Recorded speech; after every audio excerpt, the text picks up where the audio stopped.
just a bit. Might need to adjust the course a little bit there, but they're lengthening out and they are starting to build on this Headington crew. As we've already said, we've already seen some brilliant performances from Marlow crews this morning. Just goes to show how strong that girls' programme is over there. But Headington keeping within distance as well. I mean, they had a quite a time yesterday. Beat Cheltenham ladies by about 4.5 lengths. And Marlow had a time against the Scottish Composite, quite a lot of different crews in that race, but about 1.25. Very similar times on the course here, though, so that we should be in for a competitive race as they come out of the first third here. Keeping in, Marlow just edging it now. I think Headington might have even taken that to almost about a quarter length, half a length or something like that, but keeping within distance. All right, so we can see now as the picture rotates round, Marlow really starting to lengthen out now. Very strong finish there as well. There's a lot of reach going into that catch as well, which is really benefiting them, making the most of the water that they've got on the boat there. But Headington staying with them. They're keeping that race up, coming quick out of the finish to try and reach the catch there. Two different styles, I think, here, but keeping up the speed.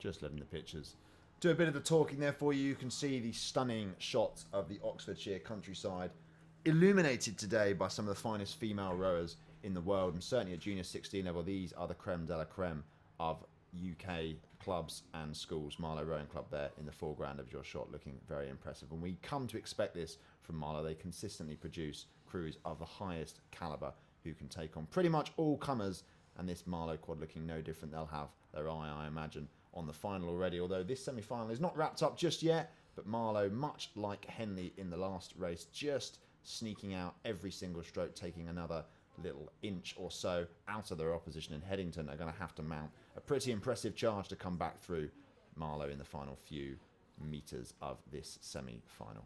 Absolutely. Taking a look at this, it looks like Marlow have really got a really good length about their race here. Headington looking shorter here, trying to keep, almost like they're trying to keep in touch with the Marlow crew. Marlow just keeping the Headington crew in their eye line on that Berkshire side and taking control of this race. As we've said, Marlow have such a reputation coming into these regattas, and they really do live up to it when they do. I mean, it looks like they'll be going into this final of the Nina Padwick Trophy. Looks like they'll probably be against Henley, so that will be a really tasty setup. Two pretty much Thames rivals, really. That's almost a derby day. Yeah, they'll know each other very well. But it so often happens, doesn't it, at Henley Women's and national schools, we see so many crews from the same region, and quite often people do complain that the coverage of rowing from north to south does vary quite a lot, and that's a fair comment in many cases. But quite often, the best crews, and in fairness, the most money comes from the Thames Valley region, and it's clear here that Marlow have built a programme that breeds success, and Henley have done the same with their high performance centre. And Marlow here just sculling away from Headington very, very nicely. For a junior 16 crew, they are incredibly composed and incredibly relaxed. And there we go. We've got, ooh, that looks like a length, maybe even clear water ahead of Headington. They've had a storming middle third here to establish complete control of their semi-final. So you hear it all the time, how important the middle third is. It really is the opportunity to sort of consolidate your racing point where you've come from the start and start to lengthen out from your position, which is what some of the most talented crews do, and that's clearly what Marlow have done here. And just looking at the top of the picture there, just really taking that form, keeping the length of the stroke as well, which is something that's been so consistent in this race. Heading to look like maybe just that early sort of pace that they had has just started to wane a little bit as Marlow take control here. Yeah, enjoying that Marlow skull there, top right-hand side of your picture. So we move on to race 3-2-3, and this is a contest between Lady Eleanor Hollis on the Berkshire station in the championship pairs category, and they've come up against a crew from Leander, and I have to say, what a start from the schoolgirl crew from Lady Eleanor Hollis. Sisters Gemma and Catherine King, who won bronze at the National Schools Regatta and finished 5th in the Tier 2 pairs at the Met. Now, Leander are considered the favourites for this event, so Lady Eleanor Hollis have obviously looked at each other and said, look, let's fly and die here. Let's go out as hard as we can, try and shake Leander as much as we can.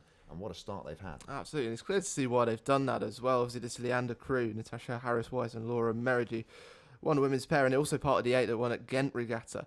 They're part of the women's 4 quarterfinals at Henley Women's last year as well. And they also, coming into this race as well, they had a silver in a Tier 3 category at the Met. So it's clear to see why the LEH girls have gone out for a really fast start, and they are staying with this crew as well. They had a really good start. They're just coming out of the Temple Meadows now, starting to lengthen out here, but you can see LEH just a bit shorter on their stroke, trying to keep the rate up, trying to keep the power going, but Leander really started to lengthen out. It looks like they're already starting to eat away at what was a sort of narrow lead by LEH. Yeah, I'm seeing Leander. This shell almost looks aggressive in the way they're propelling it forward. I think Leander are almost offended that the upstarts from the schoolgirl rowing community could possibly lead them to the end of the island. This Leander crew with a bit of international pedigree on board, and they've decided, you know what, we're not having any of this. I'm not being led by schoolgirls, and they've moved out.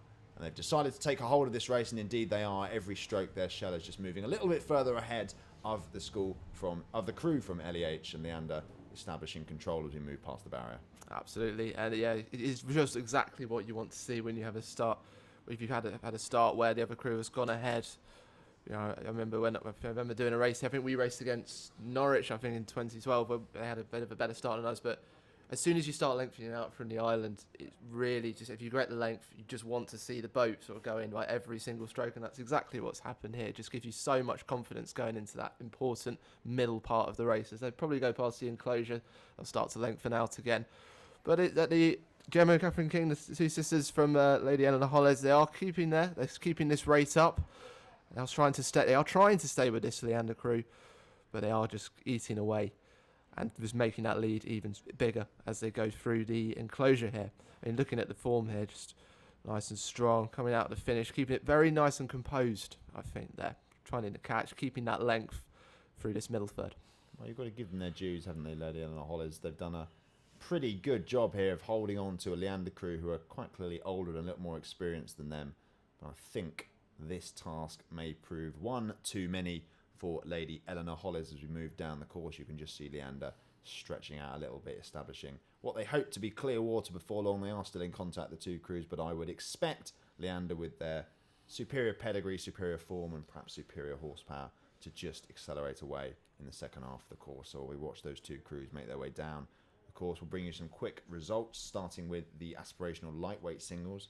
Race 319 was a win for Leicester University Boat Club. Alice Bloomer by a length and a half over Imperial. Race 320, Laura McDonald beat Sarah Lewis of Greenbank Falmouth by 2 lengths in a time of 6 minutes and 2 seconds. Race 321, Henley Rowing Club in the Junior 16 Cox 4 category, or rather Junior 16 Quad Scull category, beat Surbiton High School by 2.5 lengths, and Marlow Rowing Club in race 322 won by a length and 3/4 over Headington.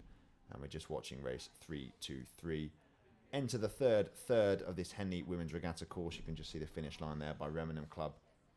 Standing out on the left-hand side of your photo there, you can see Leander making their way down the course. I think they've got this one in the bag, haven't they, Warren? Yeah, I think they just started to move out into the middle of the course there, just finding the best water for themselves. I mean, of course, they'll know this course very well, just based down at the bottom here. And it's just clear to see this experience shining through against what has been a very sterling performance by the Lady Eleanor Hollis girls, Gemma and Catherine King.